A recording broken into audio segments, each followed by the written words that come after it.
ప్రవక్త అంటాం కదా! ఆ పదానికి అర్థం ఏంటి? అసలు ఎవరిని ప్రవక్త అని పిలవచ్చు? ఏంటి? ఈ మాట చెప్తే ఒకవైపు మిమ్మల్ని, ఒకవైపు నన్ను ఇద్దరిని చాలా గట్టిగా ట్రోల్ చేస్తారు. బట్ ఎనీవేస్ చెప్దాం. ప్రవక్త అంటే రానున్నది దేవుని కృపను బట్టి తెలుసుకొనగలిగేవాడు. ఇతని సొంత శక్తి కాదు, ఇతని సొంత బలం కాదు. దేవుడు తెలియజేస్తే చెప్పేవాడు. దేవుడు తెలియజేస్తే ఇతను ప్రజలకు తెలియజేసేవాడు ప్రవక్త, లేదా దీర్ఘదర్శి అనొచ్చు. రానున్నది చెప్పేవాడు కావచ్చు. అయితే ఈ కాలంలో ప్రవక్తలు ఉన్నారా అనే క్వశ్చన్ కొద్దిసేపు హోల్డ్లో పెట్టి, ఈ కాలంలో అబద్ధ ప్రవక్తలు చాలామంది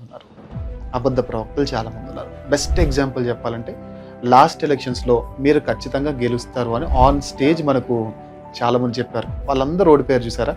వాళ్ళందరూ అబద్ధ ప్రవక్తలే. ఎందుకంటే ద్వితీయోపదేశకాండం మన మాటలు ఎందుకు, ద్వితీయోపదేశకాండం 18వ అధ్యాయం 22వ వచనంలో దేవుడు స్ట్రైట్గా చెప్పే మాట ఏంటంటే, ఏ ప్రవక్త అయినా చెప్పింది జరగకపోతే అతని మాటలు నమ్మొద్దు, అతను నేను పంపించలేదు అని అంటాడు. సో యోనా విషయం తీసుకొని వచ్చి కవర్ చేసుకునే ప్రయత్నాలు కూడా జరిగాయి. సో మనం చూడనంత మాత్రం లేరు అని కాదు, బట్ ఏమైనా హెచ్చరించడానికి ఉంటే ఉండొచ్చేమో కానీ కొత్తవి చెప్పే ప్రవక్తలు అయితే లేరు.